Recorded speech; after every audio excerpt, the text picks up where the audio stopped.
Así que, bueno, como todos los domingos, esto ya se ha hecho costumbre.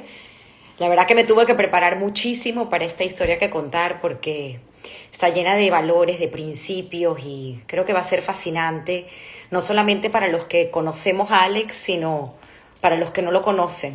Así que vamos, prepárense para una hora divina de, de una linda historia. Creo que ya tenemos a Alex acá. Se conectó rápido, ayer practicamos, así que aquí Ajá. estamos. Hola, Tamara, ¿cómo estás? ¿Ah?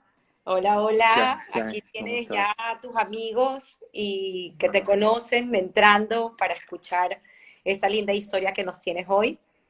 Y bueno, pues también tenemos Gracias. gente que no te conoce, que está intrigado, ¿no? Porque con Ajá. estas fabulosas historias que contar tan lindas que tenemos que, como siempre digo, que agreguen Sí. valor desde desde la honestidad, desde el trabajo y desde tantas cosas lindas que se hacen. Así que soy todo oídos para comenzar a escucharte. Quería antes de hacerte la primera pregunta, me metí en tu página de la empresa Ajá. de Florida que se llama Too Good Corp y dice algo muy bonito como slogan que dice gana confianza y entrega sonrisas. Sí, sí.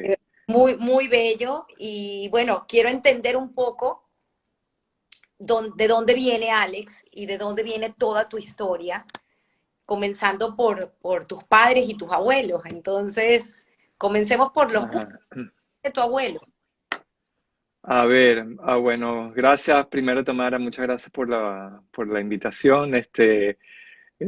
Como te dije, yo soy una persona bastante privada, es como la primera vez aunque he hablado en público varias veces, así en redes sociales, es como más o menos la primera vez así que me pongo a hablar en social media, así que, pero bueno, gracias por ser la primera vez aquí. Ah, Ajá. Mira, para contarte un poquito de mi abuelo se llamaba Gregorio Gut, Tzvi en hebreo. Venía de un pequeño pueblo, Shtetl, en Ucrania, que se llamaba Shirakuye.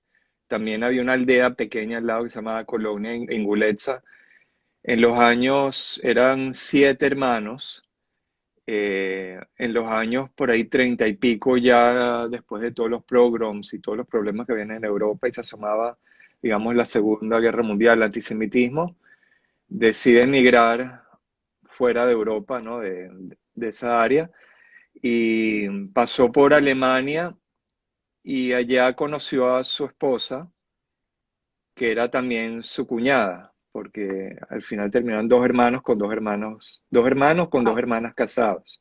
Ya el otro hermano se había ido a Colombia primero y bueno, él llegó a Bogotá, a Colombia, empezó a trabajar, te estoy resumiendo la historia, ¿no? Empezó a ahorrar algo de dinero y en algún momento de su vida ya tenía un capital de trabajo y decidió viajar a Japón a comprar mercancía, a comprar unas vajillas, porcelana, productos de porcelana, y metió todo su dinero en mercancía que iba a traer de Japón. Se volvió a Colombia y cuando la mercancía estaba navegando, hubo un golpe de estado en Colombia y la Estamos mercancía no... en el, Ah, ya por los 40. sí, sí, por ahí tal vez cerca de 50. Sí, yo diría que 50 y pico. Y hubo un cambio de gobierno, era un presidente que se llamaba Rojas Pinilla, y cerraron las importaciones y no dejaron entrar la mercancía que él había comprado a Colombia. Entonces él se vio obligado a mudarse al puerto más cercano, en esa época era La Guaira, Caracas, y redireccionó la mercancía para meterla en Venezuela. Y ahí llegó, se tuvo que mudar para nacionalizar la mercancía y para empezar a venderla. Increíble.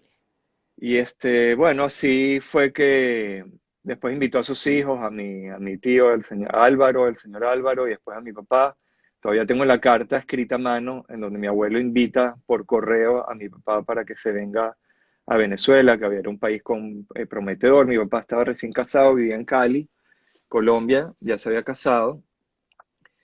Y bueno, así empieza la familia en En a Venezuela. echar raíces en Venezuela y en Colombia también. Quiere decir que tu mamá también estaba en Colombia. ¿Y cómo llega tu mamá a Colombia? ¿De dónde viene? Sí, sí, bueno, mi mamá también viene mi mamá nació en Inglaterra, en Manchester, Inglaterra, Wow. de padres álabe sirios. Aunque mi abuelo también había nacido en Urfa, Turquía, pero de Urfa, Turquía se fue a Alepo, allá conoció a su esposa. Mi abuelo materno era apellido Chira y su mamá de apellido Mesrie, eh, y como Misraji, pero le dicen allá Mesrie.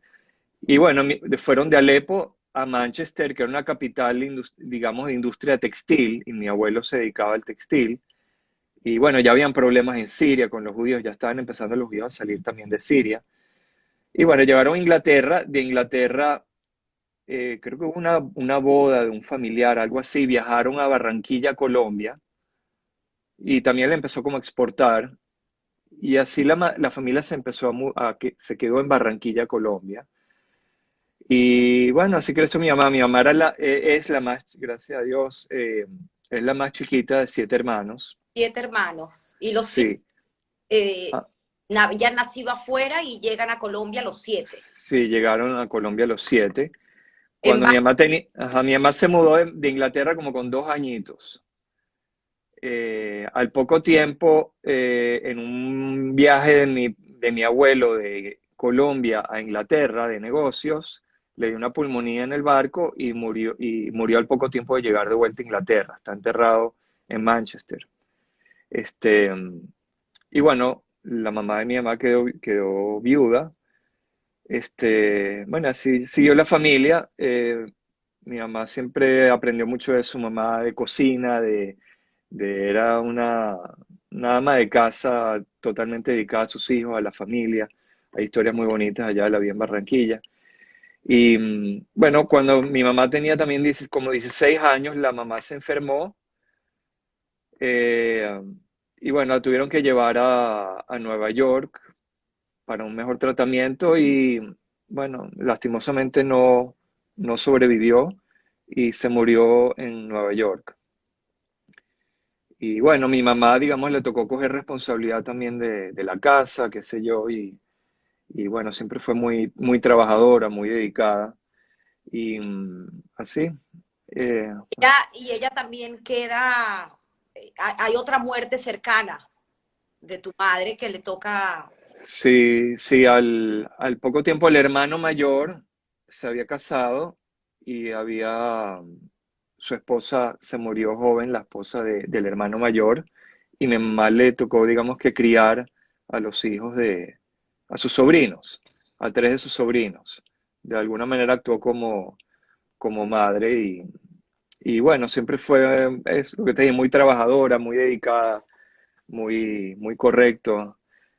Y muy creativos, ¿no? Por el sí, lado de tu mamá, sí, sí, sí, ese lado tenemos unos genes de creatividad muy grandes, de gastronomía, que de... historia interesante, porque un primo es el famoso Harry Sazón de los Sí, sí, tan sí, correctamente, de los famosos restaurantes allá en Colombia de H. Sazón y siempre una pasión por la comida y la gastronomía muy está grande. viendo una historia de Harry donde habla que su inspiración entró de estar en la cocina con su abuela y su madre. Y Sí, entiendo sí. por lo que estás contando que a esa abuela se refería es a tu mamá.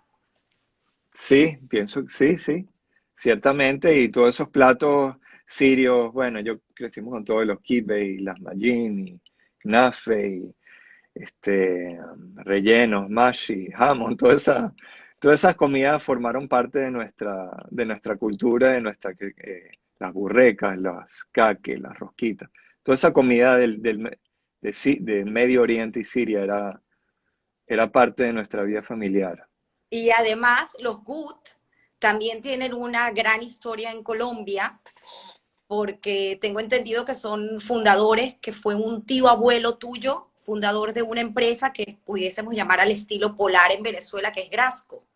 Sí, sí, ese era el hermano de mi abuelo, que también estaba casado con la hermana de mi abuela.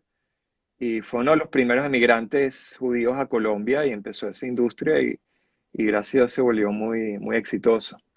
Sí, sí, sí. Y en toda esta historia llega tu abuelo a Venezuela y forma también, junto con sus hijos, como bien lo dijiste, una gran empresa que muchos recordamos en Venezuela porque fue pues pionera en juguetes y artículos para el hogar, como lo fue General Imports, ¿no? Sí, sí. Y ahí comienza también una increíble historia de tu familia. Ajá. Sí. Y, pero ¿qué pasó en esos años mientras Alex todavía era pequeño, estudiaba en el colegio? Ajá. Bueno, a ver, te cuento, cuando tenía 13 años, mi papá, bueno, mi papá, la verdad que tuvo un infarto a una edad temprana, fumaba mucho y, bueno, ¿ah? Cuando tuvo su primer infarto. Sí, tenía como 39 aproximadamente. Eso fue un golpe fuerte a la familia. Este, y bueno, de ahí evolucionó muchos tratamientos, qué sé yo, pero llegó un momento que se tenía de que hacer una cirugía. Fuimos al mejor doctor de esa época que había en Houston, pero desafortunadamente la operación no fue exitosa. Y sí, cuando estaba cerca de la edad de los 13 años de mi bar mitzvah, recuerdo que estábamos en el hospital en Houston, le hicieron unos exámenes y llegó el doctor y así como un disparo llegó al cuarto y esas palabras se me quedaron grabadas. Y nos dijo, I wish I had good news, but I don't. Me hubiera gustado tener buenas noticias, pero no las tengo. Entonces nos explicó que las arterias se habían tapado después de la cirugía, qué sé yo, después otros doctores nos dijeron que podíamos demandar al doctor. Bueno, eso nunca pasó. Pero el hecho es que en todo ese interín fue mi bar mitzvah, que mi papá pudo, gracias a Dios, venir a mi bar mitzvah. Pero antes de yo cumplir los 14, estaba aquí él en Miami, yo estaba en Venezuela y él se estaba haciendo unos chequeos médicos en Boston, hicieron con mi mamá escala en Miami y le dio un paro cardíaco en Miami y ahí se quedó. Y bueno, esa fue otra parte que me recuerdo importante de mi vida, es cuando llegó mi tío a mi casa. Yo estaba viendo televisión en mi casa en Prados del Este y llegó con una cara así larga. Yo sospeché que algo había pasado y bueno, mi papá ya no estaba. Entonces tocó esperar que traigan el cuerpo a Venezuela y fue Un fuerte. puro en la vida de todos. Sin embargo, eh, sé que a tu mamá la llamaban la Thatcher.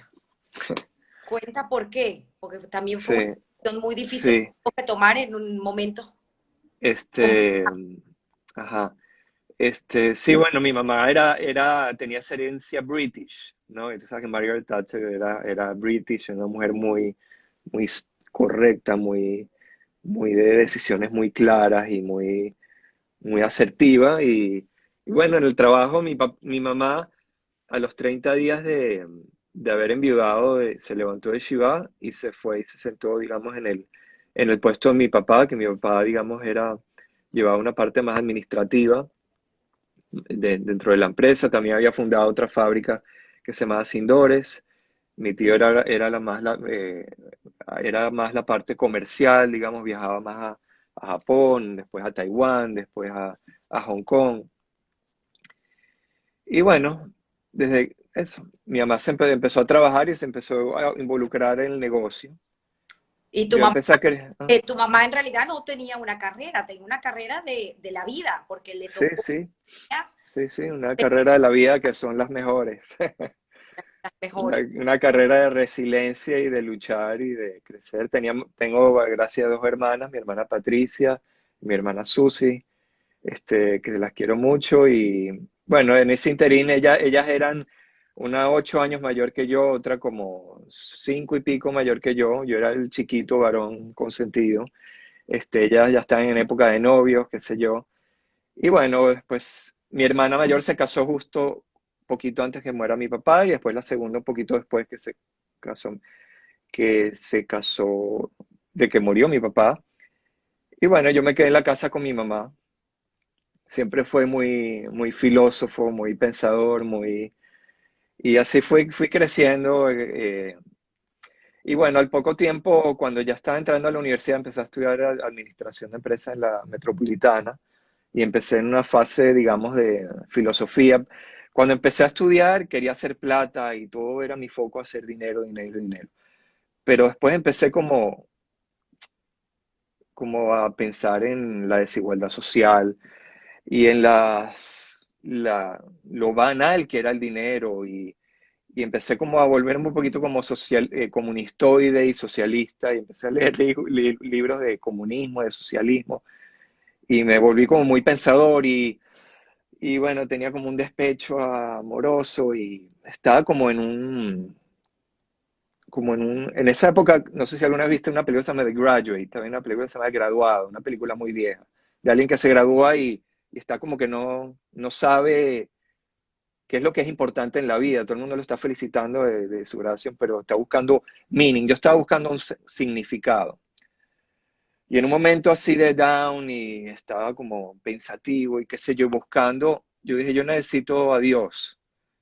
Yo necesito, tiene que haber un creador porque no puede ser que todo este mundo así tan... Yo leía el periódico que se habían muerto no sé qué personas en África, los niños se morían de hambre y me, destru- me perturbaba. Entonces me recuerdo un día agarré en mi cuarto, busqué una gaveta donde había guardado los tefilín que estaban ahí desde mi bar mitzvah, tal vez los había usado, mis tefilín son como las Un filacterias. poco qué son los Eh, tefilín. Bueno, son unas filacterias, son como unas cajitas que se ponen aquí en la cabeza y en el brazo, que, bueno, es un precepto de la Torá, de la Biblia positivo, de que un judío se los tiene que poner todos los días menos fiestas y Shabbat. Y yo en mi búsqueda a Dios, Eras ¿ah? un tío secular, o sea, tú no eras... Bueno, eh, sí, ok, te cuento. Sí, era un judío típico de la comunidad de Caracas, Venezuela de esa época. En mi casa nunca entró ni cochino ni mariscos. Que creo que eso, todas esas cositas, después te voy a contar, me ayudaron a abrir mi alma, porque todas esas cosas afectan el alma. Entonces, en la medida que uno hace más cosas, desarrolla más perceptividad espiritual. Pero ajá, te estaba contando de eso. Siempre había como tradición y había una simbiosis de Ashkenazí con Sefaradí. Teníamos la comida, teníamos el gefilte fish, los vareniques, los praques, toda la comida Ashkenazí que de los judíos de Europa Occidental y también la comida del Middle East, ¿no? y además la venezolana, porque Y seguramente la venezolana también, claro. Sí, sí, el pabellón, las caraotas y todo eso tampoco faltaba.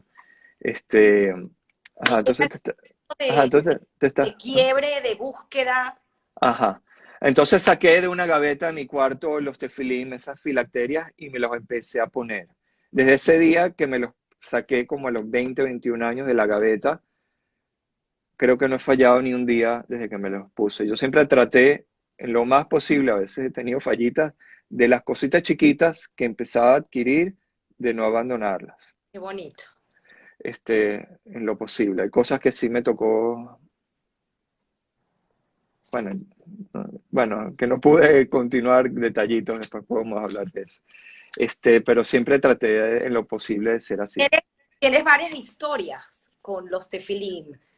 Sí, sí, sí, sí. Bueno, con los tefilín, bueno, pero para contarte un poquito de toda esa búsqueda, yo estaba buscando a Dios y después, en un momento, bueno, después me mudé a Estados Unidos, terminé el pregrado y me fui a hacer un MBA aquí en la Universidad de Miami. Y viví solo casi 2 años en Miami.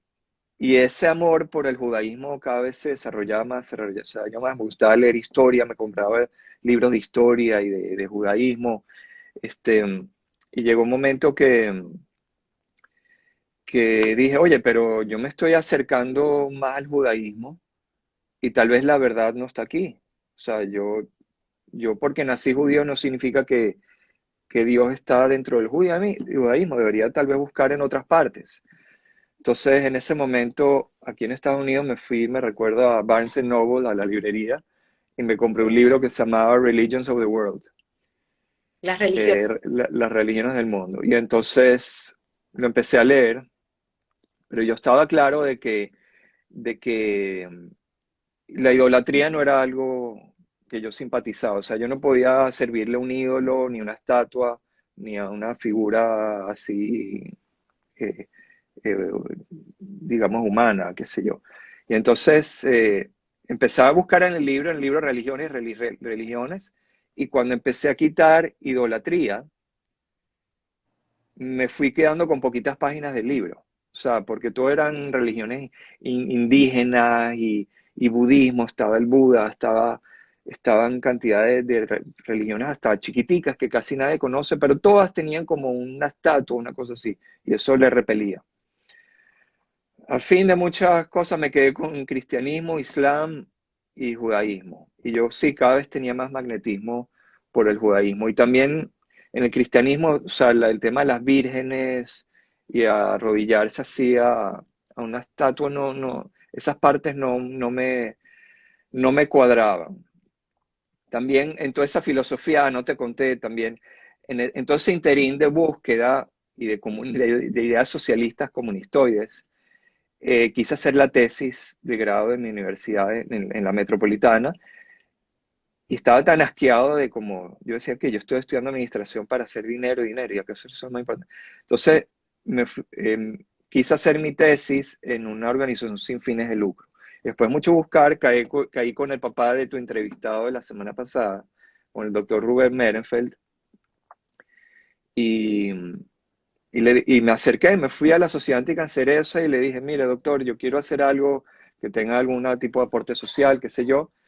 Y entonces él me conectó con una persona que trabajaba con él y ahí empezamos a desarrollar una tesis de cogestión dentro del Hospital Padre Machado, que era un hospital que quedaba ya cerca del cementerio, donde se desarrollaban como un proceso de cogestión donde se repartían digamos, las utilidades dentro de la labor médica entre las enfermeras, los doctores, para que haya menos desecho de insumos, porque los empleados sentían como que los insumos eran de ellos, algo así. Una onda totalmente socialista. Años después, en época de chavismo, el tutor me dijo que mi tesis había sido utilizada para varios proyectos del chavismo, qué sé yo. Yo luego me voy Este, un poco porque ¿ah? es un cambio de visión de esos primeros inicios de Alex a lo que es el Alex de hoy en día.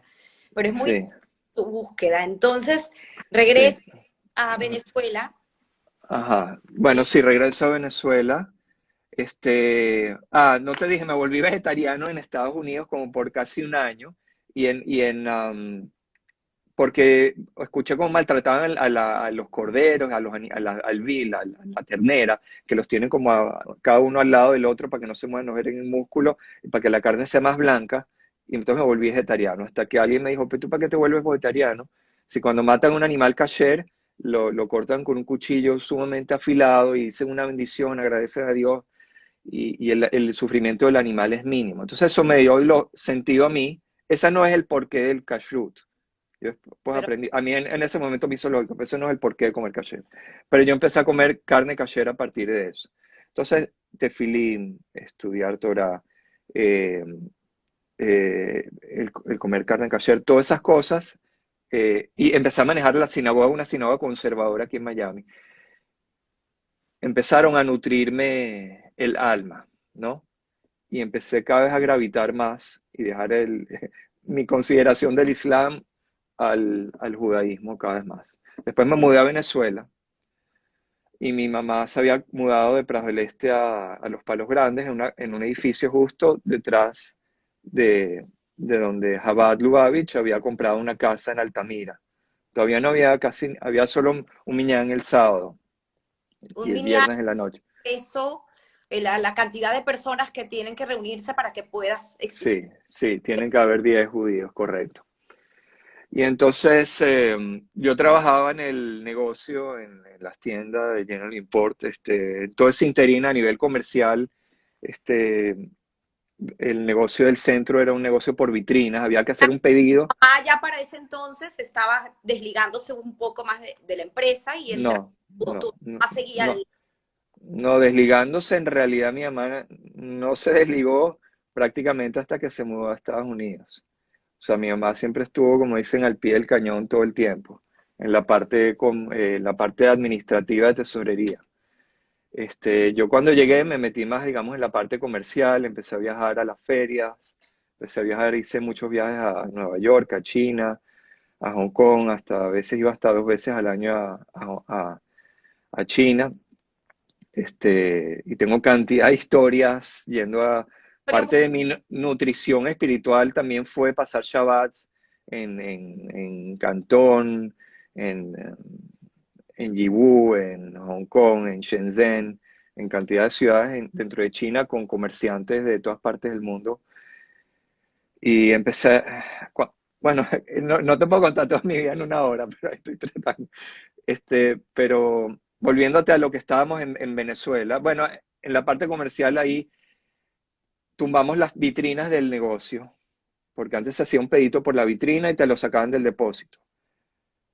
Tumbamos las vitrinas, la idea y trajiste, cambiamos a lo que se llama Open Stock, fue una inventario de autoservicio, pero fue una ¿no? idea que tú trajiste a la Sí, compañía. sí, sí, sí. A mí siempre me gustó mucho, así como te gusta, me gustó leer muchas biografías y leía muchas biografías de gente exitosa y uno de mis role models en la parte secular en esa época era Sam Walton. Y de hecho me traje el slogan en esa época de Walmart, siempre, General Import siempre mejor precio, era emulado un poquito de Walmart. Y yo aposté, digamos, que el autoservicio, el exceso de venta contravenía, digamos, cualquier crítica que había sobre el robo, sobre la merma. Y yo decía, no, si pones autoservicio vas a poder vender más y no importa que haga más porcentaje de merma, pero al final eso, la sobreventa lo va a sobreponer. Y se aceleraba, digamos, el proceso a la caja, ¿me entiendes? El proceso de compra se hacía mucho más rápido porque el cliente llevaba su producto directamente a la caja. Había menos empleados que tenían que trabajar en la bodega. Anyway, solo como de reflexión, yo estaba pensando en esto ayer, esto solo se me ocurrió ayer, que es increíble las vueltas de la vida, que ahorita, acelerando ahorita como estoy ahorita estoy en e-commerce con mi socio, que es mi primo de toda la vida, Gregory Good, y y es increíble, volvimos de alguna manera otra vez a la vitrina y dilatamos el proceso de entrega al cliente. Pues Claro, ahorita la vitrina es digital y hay que esperar a que le hagan el delivery a través de e-commerce. Pero bueno, ese es un pequeño por twist de todo esto de la historia comercial. funcionario, es cierto. Sí, sí. Este, bueno, a ver, volviéndote a la parte de la parte, digamos, de acercamiento a Dios, a cuando empecé a ir a las, un poquito, que fui un viernes, algo así, pues yo trabajaba los sábados. Eh, Fui una vez a la sinagoga y el rabino, que era un rabino de Italia, un rabino apellido Friedman de Italia, me dice, mira, estamos empezando a hacer un minyan, que a reunir otra vez 10 judíos, lunes y jueves. ¿Puedo contar contigo? Yo, ok, rabino, está bien. Mira, como por 2 años y pico, ese rabino todos los lunes y jueves a las 6 y pico de la mañana sonaba el teléfono en mi casa. En ese interín hasta yo me casé y seguía llamándome, despertándome a las 6 de la mañana. Alex, te necesitamos para la mañana. Y yo siempre me daba como remordimiento decirle que no, porque me da cosa como que tal vez no puedan tener el miñán porque yo no fui. Entonces, ok, rabino, ya voy para allá. Te cuento como modo de anécdota, una anécdota simpática que ese rabino se fue de Venezuela después de un tiempito y se fue. Pasaron como 10 años y no supe más de él. Un día estoy en un vuelo New York-Hong Kong, que es un vuelo 15 horas que viaja por encima del Polo Norte, que ya yo había tomado varias veces. Y entonces me voy atrás a la cocina del avión y me pongo mis tefilín y veo que hay un rabino ahí en la cocina rezando también.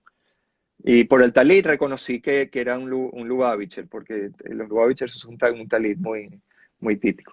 Entonces me le acerco y le digo, How are you, ¿cómo está? En inglés, ¿no? Y me dice, ¿de dónde eres? Y le digo, de Venezuela. Entonces él me dice, ¿y tú conoces a fulano? ¿y tú conoces a Mengano? Y yo estoy un rabino ahí, con un acento extraño en el avión, me dice, y yo le digo, ¿tú dónde conoces a esta gente? Me dice, no, es que yo, y no me terminó de decir que él vivió en Venezuela, cuando yo lo veo a los ojos, y le digo, tú eres el rabino Friedman. Y le digo, ¿cómo eres? Me dice, Alex, y wow, nos abrazamos, era, Te reconoció porque tú para esa época recuerdo que llevabas también una barba sí, muy larga. sí, sí, esa fue una de las cositas que me costó la barba, que en una época pasé tiempo que no me afeité, tenía una barba larga así, así larga, me parecía San Nicolás. Este, Eso lo vamos a hablar y después porque dijiste cosas muy bonitas de lo que sí, significa ser judío, que es más que llevar una religión y cumplir ciertos preceptos, es algo más que va sí, adentro, que es esa sí, búsqueda tan interesante que tienes tú hacia adentro. sí, sí. Bueno, pero para terminarte esa historiecita, en el avión, yo le dije al rabino, ¿sabe qué, rabino? En un ratico va a poder decir Minha, que es el rezo que nosotros leemos en la tarde antes de oscurecerse. Me dice, ok, ok. Al rato se fue a la silla. Pero cuenta por qué, porque por lo mismo Sí, sí, porque por lo mismo que el avión va por el polo, entonces el amanecer y el anochecer cambia muy rápido y pasa como que más de una vez durante el vuelo. Y entonces de la mañana a la tarde, de repente son 4 o 5 horas o menos. Entonces yo al ratico me paré y dije el rezo de Minha y yo veo que el rabino está dormido.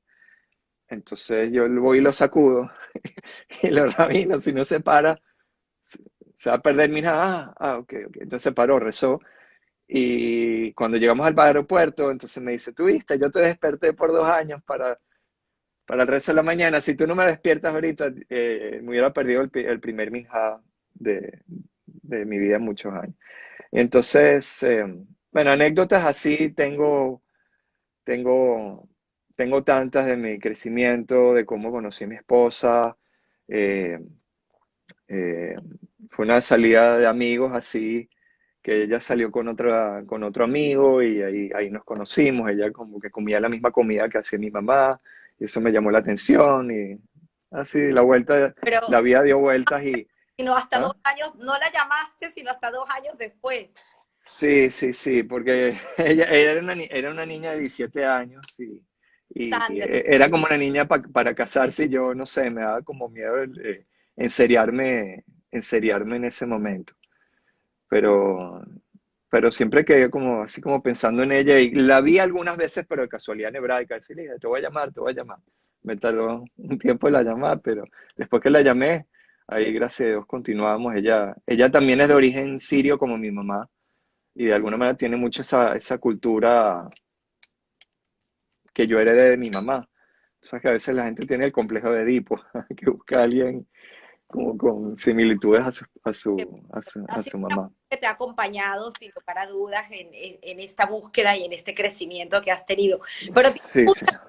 tienes muchas historias y no quiero dejar de contar ninguna. Y tienes varias historias con el hecho de que tú en Venezuela, con esta búsqueda, porque en ese momento todavía no eras tan, no lo quiero llamar religioso, sino tan entregado a tu judaísmo como lo eres hoy en día. Ajá.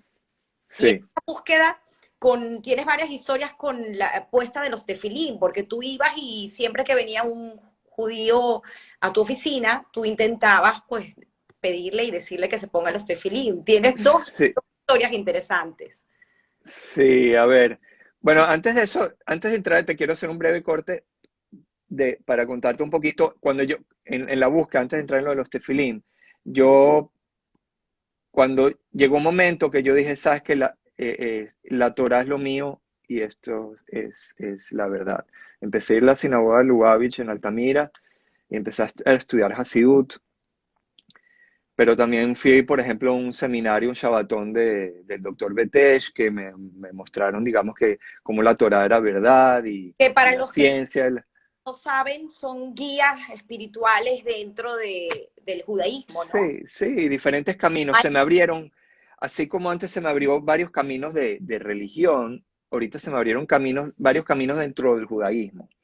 Entonces yo iba a sinagoga sefaradí, yo iba a la Unión Israelita. Por años fui a la Unión Israelita todavía de soltero. Todos los viernes me manejaba de Prados del Este a San Bernardino. Estaban los Modern Orthodox, estaba el rabino Rosenbaum en Venezuela, que también era una persona muy querida, que era un hasid de otro tipo de hasidim. Y yo estaba también se me abrieron nuevos caminos y estaba dudoso qué camino tomar. Y de hecho que en algunos momentos sentía que había más seriedad en otras partes de estudio, ¿no? A veces sentía que, que no había tantas o sea, que faltaba un poco más de estudio en la sinagoga, digamos, donde yo estaba yendo. Pero empecé como que a notar que había como una profundidad más grande en un tema de sacrificarse para salir a buscar otro judío que tal vez estaba necesitado de una ayuda espiritual o de un contacto judío.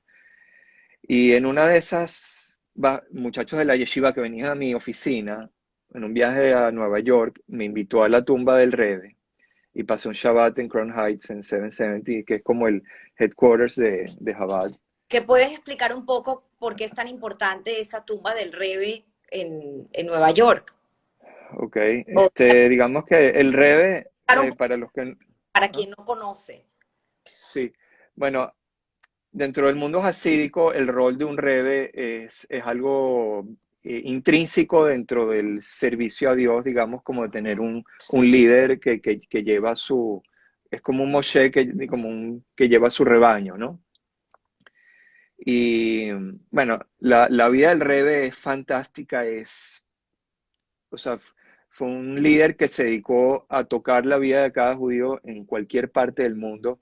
Hoy en día sí hay un judío que se va a Vietnam, a Ho Chi Minh, a Shanghái, a Shenzhen, a Alaska, a Aruba, a Curazao, you name it.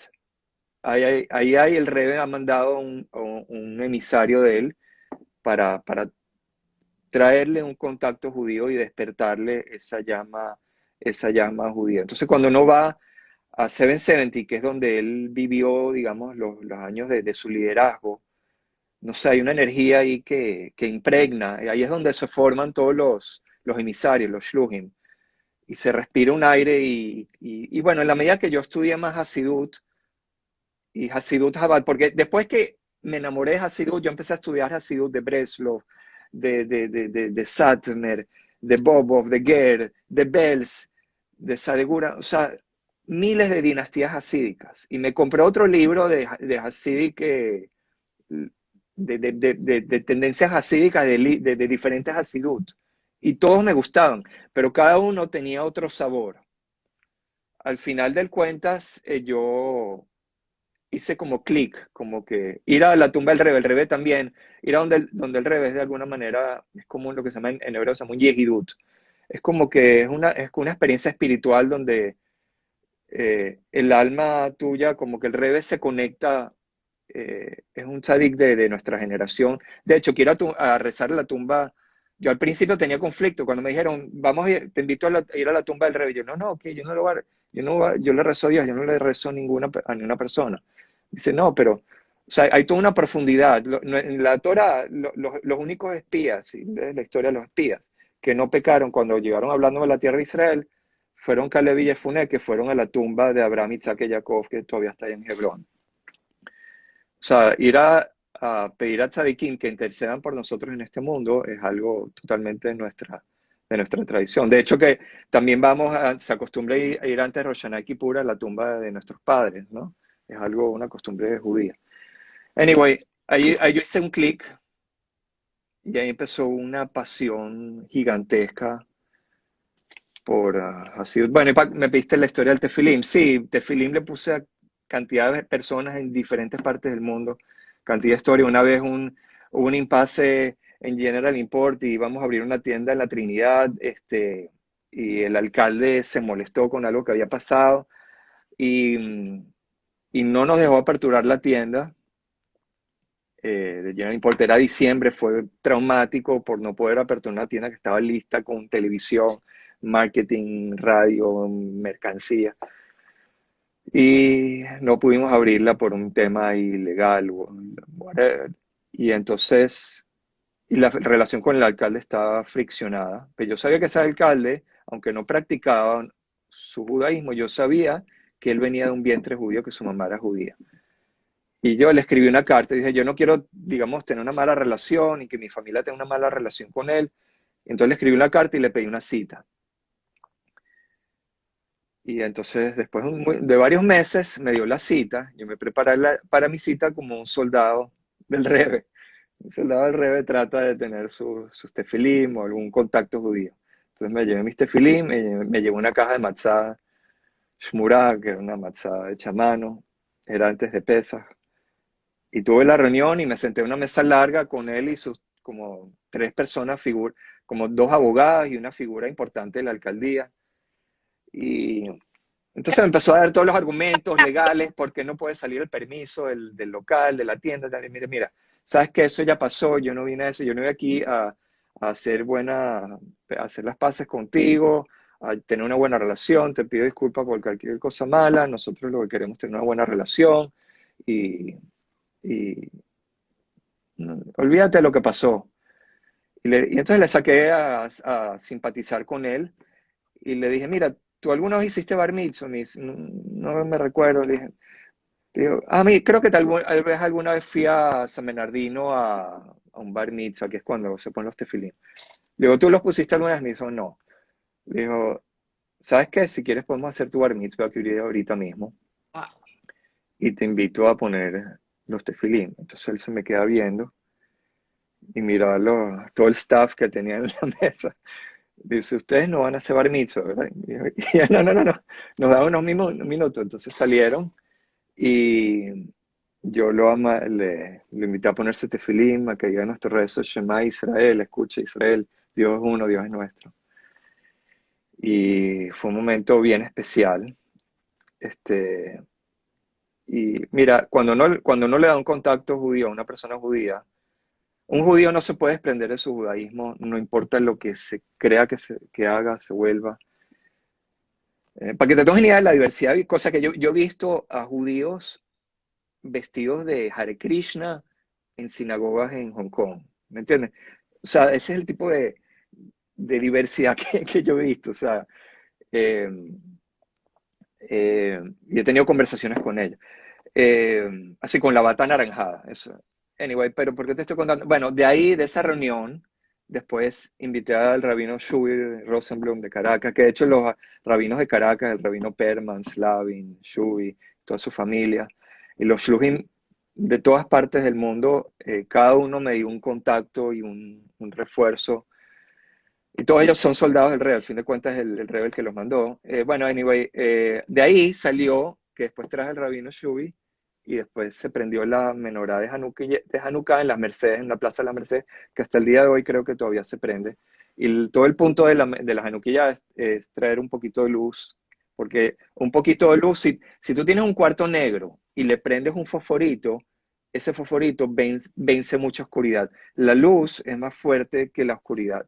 Y esa es una de las razones por la que el Rebbe mandó a prender Hanukkah, candelabros en todas partes del mundo es para traer más luz en lugares, no, más luz en lugares oscuros, pues. La luz es más fuerte que la oscuridad. Sí, sí, sí, sí, correcto. Muy, Más fuerte, más fuerte. muy linda historia, muy linda historia. Sí, sí. De algo Y, diferente, ¿no? No ajá. arreglar un pleito, sino aportar algo para tu comunidad en un país que querías y que vivías, que es Venezuela. Sí, Una sí, sí. historia Ajá. fascinante. Y Sí, siempre me hablabas de tu guía. O sea, tú andabas en esta búsqueda que ha sido una búsqueda continua. sí.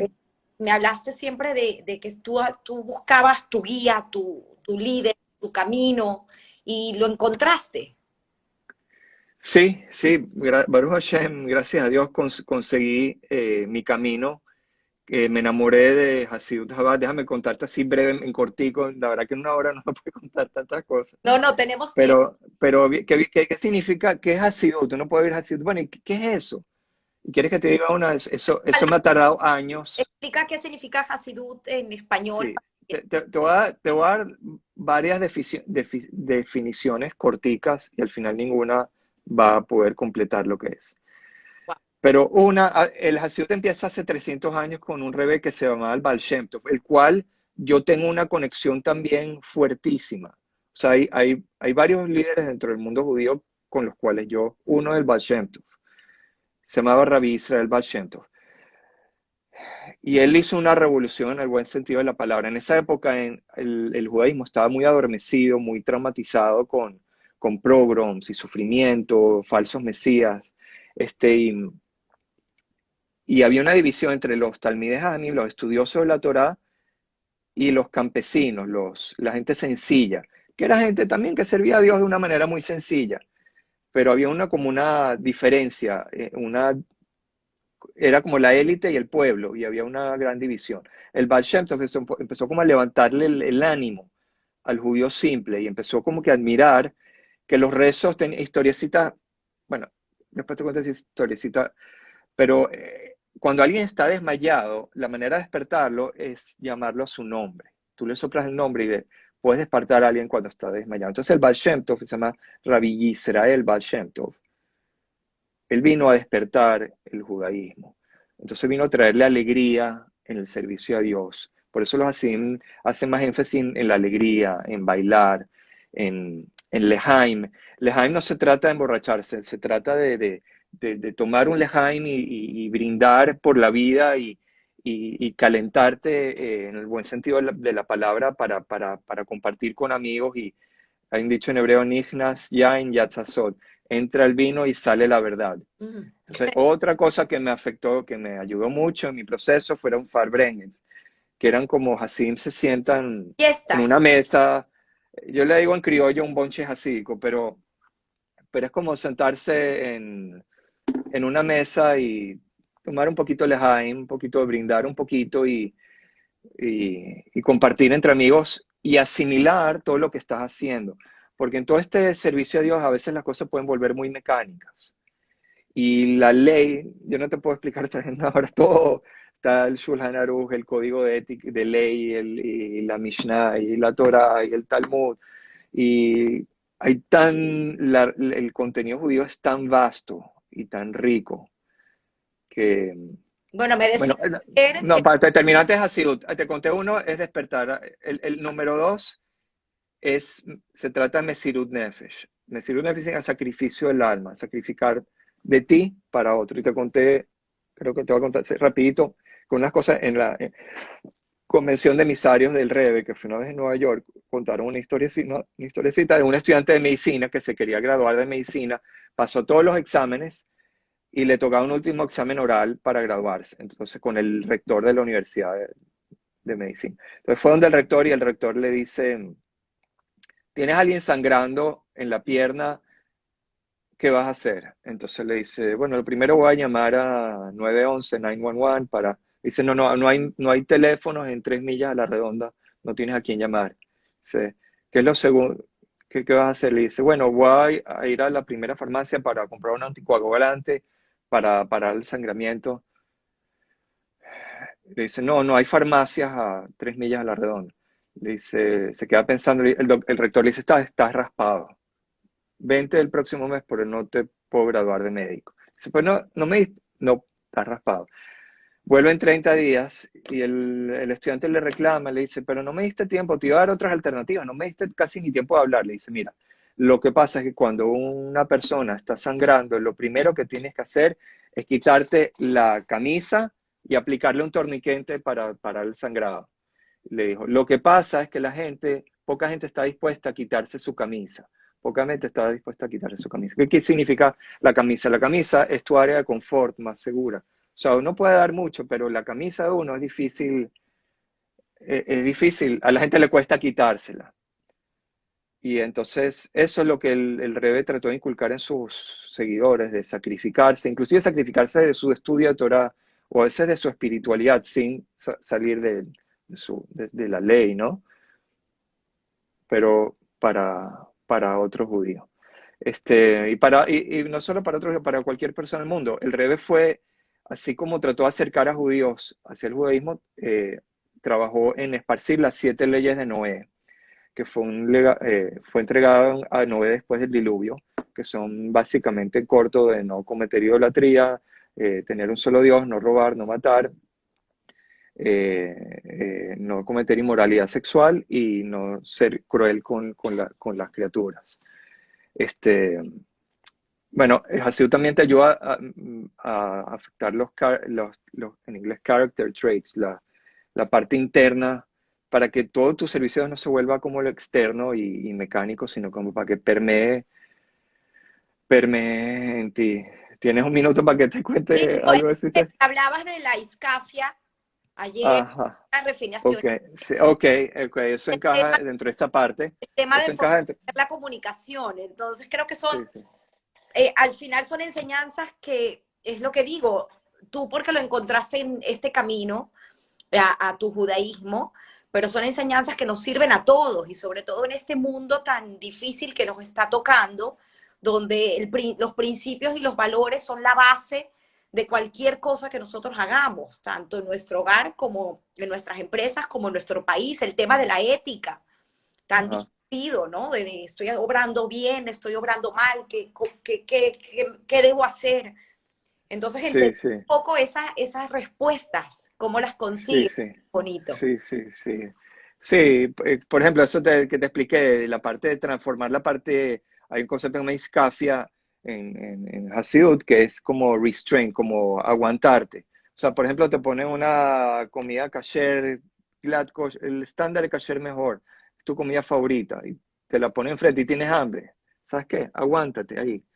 Espera 30 segundos antes del primer mordisco. O sea, empújale un poquito, no, de no dejar que esa alma animal se sobreponga sobre bueno, porque otra de las cosas que tanto me impactó mucho en mi camino fue estudiar Tania.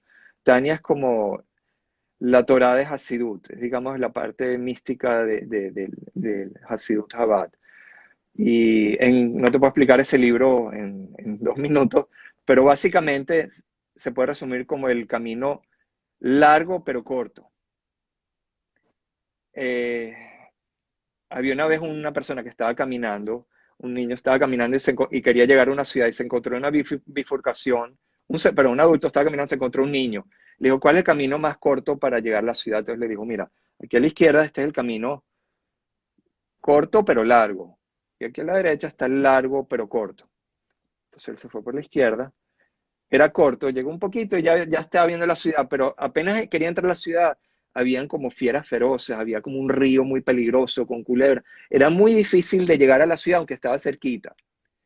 Entonces él se volvió de vuelta a la bifurcación, le dijo al, al niño, pero no me dijiste, sí, pero te dije que a la derecha es el largo pero corto. El otro camino era largo, Wow. pero al final podías llegar.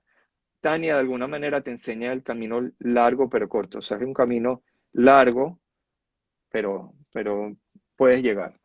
Y También te habla al de final, un tema de biología espiritual también. Es todo un análisis de qué es un tzadik, qué es una persona recta, una persona intermedia, una persona rasha, que no es la mejor traducción, un malvado, pero te hace una biología espiritual de todo. Y bueno, la otra parte, para terminar de la definición de Hasidut, son historias y parábolas. Había miles de historias y te cuento una historiecita chiquitica que yo le conté a miles de personas, una historia un poquito con un matiz personal, pero paraba gente en las ferias en China, en mi historiecita. Había un niño que un rey estaba caminando y se encontró un niño llorando. Entonces le dijo, y hijo, ¿qué te pasa? ¿Por qué estás llorando? Yo, rey, estábamos jugando al escondite. Samuelito se escondió, se fue lo fuimos a buscar, lo encontramos. Después Jacob se escondió, lo fuimos a buscar, lo encontramos. Pero Rebe, yo estuve escondido horas y horas y horas y nadie me vino a buscar y ahí se pone a llorar más. Entonces el Rebe le dice, ahorita tú entiendes lo que siente Dios, que está escondido detrás de todo el mundo físico y a veces no lo venimos a buscar. Entonces, yo siempre termino, aquí tengo un vaso de agua, ¿ves? La Jaime. Este, Al yo decir una bendición para tomarme esta agua, estoy revelando al Dios que está dentro del agua. Dios está en todas partes. Entonces, esa es nuestra misión, es jugar al escondite y y descubrir a Dios en todas partes. Entonces esta historiecita, yo le digo a la gente, ¿ves? En estos lugarcitos, en mitad de la feria, está Dios y al nosotros compartir algo sobre Dios, estamos revelando a Dios en esta esquinita. Ahí es Y donde las, quiero hacer esta pregunta, que ¿qué ah, significa servir a Dios para ti? ajá. Bueno, buena pregunta. Te lo voy a responder con algo que trae el Tania, que cita del Talmud. Este, había una vez un chofer de burro, ¿no? En esa época la gente se movía en burro. Y entonces cobraba como decir $1 por recorrer una milla de distancia. Y a todo el que venía le cobraban $1, creo que creo que es el caballo, pero también en términos talmúdicos era el nombre de la moneda. Y cobraba $1. Y de repente le vino alguien y le dice, necesito que me lleves a una ciudad que está como no a una milla, a una milla punto 20, un poquito más allá. Le dice, ok, por eso te va a cobrar como $4. Entonces le dice, me estás estafando, ¿cómo me vas a cobrar 4 veces más por 20% más? Cóbrame 1.20 o 1.5, 2, pero no 4.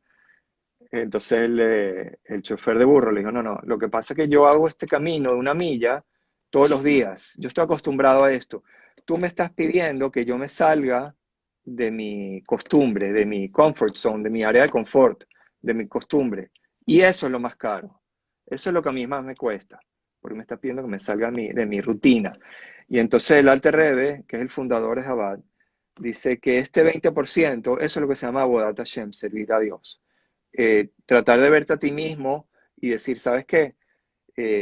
Soy un poquito mejor que ayer y estoy luchando por ser mejor que ayer. Y allí es donde una persona simple, sencilla, que de repente no es tan observante, de repente está en un restaurante no kasher y está sudando para no pedir la carne y se pidió de repente una fruta y le está costando tomar decisión. De repente alguien que es ultra observante y tiene los pelles y toda la ropa negra, y para él eso es normal. Entonces el otro en ese momento puede estar sirviendo más a Dios que ese otro.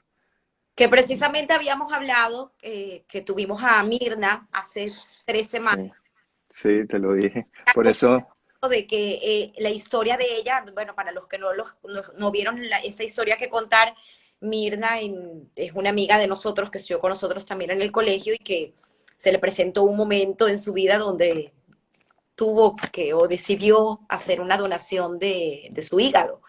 Y tú me sí, contaste sí. algo muy interesante porque dices que ella automáticamente, sin hacer tantas cosas, ya es alguien que está sirviendo. Está en otra galaxia espiritual. O sea, está en otro nivel de servicio. O sea, si es difícil quitarte la camisa, imagínate quitarte un órgano. Qué bonito, O que es sea, no. retomando lo que había dicho al principio, donde dices que no estoy tan interesado en ser religioso, sino en ser judío. Es algo, Sí, sí, bueno, te comenté eso porque hoy en día, digamos, he pasado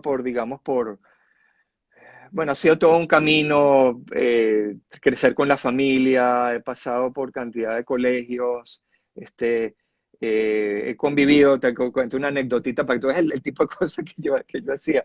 Una vez estaba en el cóctel y quería compenetrarme más con estos hasidim así que ves de bata negra, así que eso que ves en Jerusalén, y uno me vino a pedir plata y entonces le dije, mira, te doy $30 si me llevas a Mea Shearim, que es donde a algo que se llama Tish, que es como unas reuniones así que hacen con todas sus redes. Le dijo, ¿me llevas? Me dijo, vete, seguro te llevo. Bueno, me buscó en el hotel como a las 11 de la noche y yo me fui como de 11 de la noche como hasta las 4 de la mañana con tus hijos. con 3 de mis hijos, sí, y nos metimos en la salsa de todos estos hasidim, en los Tish con sus redes. Te digo que yo ya estaba metido, yo ya había dormido en casa de gente religiosa en Brooklyn y había, pero de verdad que me sentí que entré a Marte, que entré a otro planeta. Fue una experiencia increíble. Este, y bueno, mi esposa se asustó, ¿no? Me había ido con un desconocido y eran como cerca de las 4 de la mañana y no llegábamos, no había celular. Bueno, esa es una de mis La verdad tantas que es que es un anécdotas. tiempo divino contigo, Alex. Yo creo que vamos a tener Sí, que hacer otra sesión y seguir. sí, Pero, pero sí, increíble. Por aquí dice Sandra, no sabía dónde estaban hasta que llegaron al hotel, o sea, tu esposa. Es, sí, sí, sí. pero no quiero terminar porque tú tienes un mensaje muy importante de agradecimiento, de humildad y tengo una pregunta que le hago a todos los que han pasado por historias que contar, que no quiero dejar de preguntártela, que es con esta experiencia y esta trayectoria de vida que has tenido y que vas a seguir, porque entiendo que no va a parar tu hambre de seguir estudiando y de conocer y de ser cada día mejor persona, porque al fin y al cabo es lo que haces, ¿no? Es ese Ajá. servicio a Dios, al prójimo, a la humanidad entera, desde lo que tú sabes hacer, sin, sin descartar lo que otros hacen, ¿no? Este camino de la vida que has escogido tú. Pero, Sí, qué le debes a la suerte en este camino y qué le debes al trabajo, al conocimiento, al estudio? sí, sí, te comento, Tamara. Primero me alegra muchísimo que me hagas esta pregunta porque quiero como que tenía necesidad de responder esta pregunta. Porque yo también soy un fan de Guy Raz, el de How I Built This, ese podcast, que he oído más, creo que más de 20 o 25 de sus podcasts y veo que siempre hace esa pregunta. Pero te soy honesto, hay algo que me empezó a molestar un poquito o a picar un poquito después de oír muchas de las respuestas. Y es que me faltaba oír más a Dios. Entonces, yo te digo que lo que he hecho o no he hecho en mi vida no es un tema de suerte o trabajo, es un tema de gracias a Dios. O sea, si no fuera por Dios, que, y eso es lo que tal vez me pareció que faltó en algunas respuestas, es que todo es Dios. Hasidú también te habla mucho del tema de la unicidad de Dios. Dios es todo, todo. Entonces, ¿qué suerte uno puede buscar si Dios no te da salud, si Dios no te da una cabeza para pensar, si Dios no te da una oportunidad de tener una buena familia? O sea, todo se lo debo a Dios. Que Y bueno, claro, toca trabajar y Dios no quiere que tú te quedes sin hacer nada, tienes que moverte y fajarte. Y claro que hay ventanas de oportunidad, pero sin la ayuda de Dios no llego ni a la esquina, en ni a la esquina. esa vida que te ha hecho tomar decisiones importantes que han moldeado lo que eres hoy en día y que no solamente viene de ti hoy en día, sino viene de tus ancestros, de tus padres, de tus Sí, abuelos, sí, que también han sí, sí, tenido que tomar decisiones. Pues tu abuelo, la primera gran decisión que tuvo que tomar fue cuando la mercancía pues no pudo entrar a Colombia y digo, bueno, ¿qué hago ahorita yo con este barco lleno de mercancía? ¿Dónde voy? Una primera sí, gran sí. decisión de vida. Ajá, Pero lo que veo en ti, Alex, y lo leo en los comentarios que hace la gente, y lo sé porque tengo el privilegio de que nos conocemos, es que eres una persona que sirve de una guía espiritual para muchos de nosotros que no tenemos tu conocimiento ni tus estudios acerca de la Torá. Y eres una persona que nos llena todos los días de gran sabiduría y de humildad. Y por eso es que es tan importante el que tú estuvieras hoy contando esta historia, porque pienso que este rescate de valores y principios que estoy intentando hacer con este ciclo de historias que contar de ustedes, porque al fin y al cabo ustedes son los protagonistas, nos hace entender que este camino de valores y principios a lo mejor no viene tanto de afuera, sino como bien tú lo dices, es una búsqueda interna y es sí. precioso. Así que creo que nos pasamos, pero no nos han cortado y sé que tienes unos mensajes increíbles. Ayer también me decías del Beyond the Letter of the Law, un poquito, Ajá. y Bueno, sí, de hablar de eso, ¿no?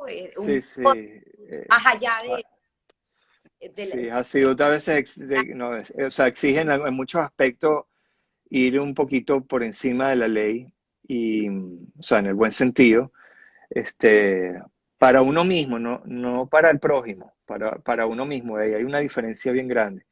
Y entonces en todo ese proceso pasé por el proceso que poner tefilín, después me empecé a poner tefilín de Rabenotam, que era otro tipo, según otra opinión de otro rabino.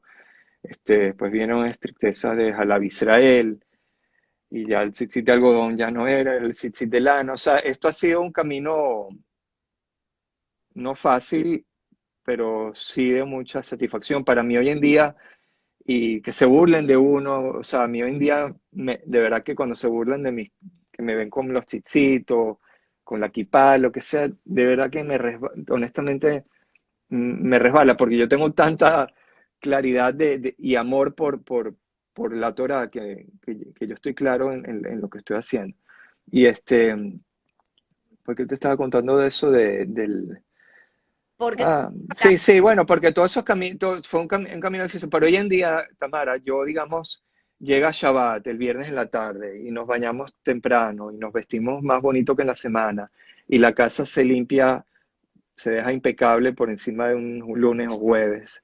Mi esposa prende las velas, yo me voy a la sinagoga y llegamos de la casa a la casa y la casa está brillante, la mesa está servida y la familia, no hay celulares en la mesa. Puedo caminar de la sinagoga con mis hijos y tener una conversación personal que sin decir apaga el teléfono. Es una isla en el tiempo y eso para mí es un regalo. Cada Shabbat yo y mi esposa decimos, wow, gracias por Shabbat. Las leyes de pureza familiar, cada vez que la mujer le viene el periodo, digamos, no hay contacto con la pareja. O sea, hay todo un renacer. la misma, hablábamos ayer de lo que es Sí, la es exacto, el ir a la migbe por años, iba a la migbe todos los días. Aquí en Miami no conseguí migbe en mi sinagoga per se, pero también sigue yendo, no tan frecuente como como en Venezuela, pero sí voy regularmente.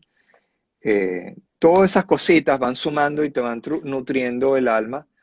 Y las leyes de pureza familiar es algo hermosísimo. O sea, es como cuando dicen, no puedes tal cosa. O sea, por tantos días no puedo ni tocar a mi esposa. Llega un momento que, bueno, las cosas se pueden y es un rejuvenecer, es algo muy lindo. Y también sobre el hecho del kashrut, el hecho de poder decir a cantidad de cosas, esto sí, esto no, son límites. Y esas son cosas vitales en la educación de cualquier niño. Wow. Cuando un niño sabe que esto, que tiene leche y no puede, no, y ya, se acabó la discusión, ya. Entonces esos límites son sumamente sanos. Mira, toda una anécdota, yo siempre le digo imagínate a alguien totalmente libre, o sea, no sé, alguien no quiero poner estereotipos, pero alguien que hace lo que le da la gana y vive la vida loca, como dicen, ¿no? El libertinaje, por llamarlo así. Pero imagínate a lo extremo, que a veces uno lo ve extremo en drogas, tatuajes, lo que sea, no, o sea, no tiene que ver tatuajes ni nada, o sea, do whatever you want. A veces esa gente se vuelven esclavos de su propia inclinaciones. Cuando tú tienes más límites, te vuelves rey sobre tu alma animal, sobre tus inclinaciones. Y ahí es donde realmente te vuelves fuerte. Y donde realmente te vuelves libre. Wow. Porque eres libre cuando tienes la capacidad de decir esto sí, esto no. Esa es la verdad ¿Entiendes? de la libertad. Y te voy a decir otra cosita. Cuando hablamos de los valores, te quería contar una anécdota. No sé si tenemos unos minutos para una No, anécdota. no he cortado. Cuando fui al posgrado, eh, tomamos una clase que se llama Business Ethics. Y entonces contaron una historia de verdad de un grupo de americanos que se iba a escalar el Everest y intentaron una vez, el clima no los ayudó, les tocó devolverse. Segunda vez, el clima no estaba bueno, les tocó devolverse. Tercera vez, ya estaba todo listo, el clima perfecto. Empiezan a subir el Everest y a mitad de camino llegan como una gente caminando y traen como un Sharma o un tibetano local, un viejito que se estaba muriendo y necesitaba asistencia médica. Entonces le dicen, mira, agarren este viejito y llévenlo para abajo, que abajo viene otros grupos de otros países que están escalando y así cada uno va mandando el viejito para abajo para no sacrificar la expedición, porque hay grupos que tienen, uno lleva las medicinas, uno lleva la comida, o el otro lleva el oxígeno, o sea, es un equipo. Entonces se separó el equipo un poquito, bajaron al viejito y cuando se lo llevan, creo que fue unos japoneses, le dicen, por favor, ayúdenos a seguir bajando el viejito para abajo, que está en emergencia. Y dicen, no, nosotros no vamos porque nuestra cultura, Wow. nuestro objetivo principal es llegar a nuestro objetivo.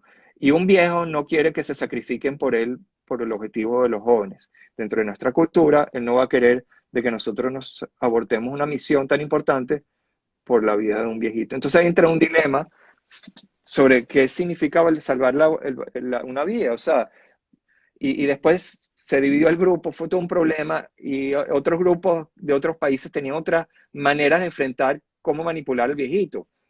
Y la clase se volvió una discusión de ética. Y, o sea, para los occidentales, los asiáticos, habían valores diferentes. Claro, Y entonces ahí yo empecé a digerir. ¿Ah? habían límites que te Sí, sí, imponía tu cultura. sí, sí, sí, Y sí, eso era lo que definía la ética. Pero sí, sí. tú dijiste algo muy lindo ayer referente a eso. Ese límite de ética, cuando te lo pone una cultura, ¿cómo haces para discernir entre el bien y el mal? ¿Qué está bien, Claro, qué está mal? claro. Y ahí es donde yo me empecé a dar cuenta de que los valores, si se los dejamos directamente a la manipulación del ser humano, se pueden tergiversar totalmente. Y yo me di cuenta que hacía falta un código de ética de origen divino. Y Wow. si ya yo sabía que la Torah es verdad y es de origen divino, porque si tú estudias la Torah, tiene tantos niveles y tanta perfección que es imposible que un ser humano la haya escrito. Y ahí está el aporte más grande que tiene la humanidad, que son los 10 mandamientos. O sea, el regalo a la humanidad más grande que tiene la humanidad. De hecho, que uno cuidar el sábado, el Shabbat es uno de los 10 mandamientos. Esa fue una de las cosas que también me inclinó allá a, a cuidar el Shabbat.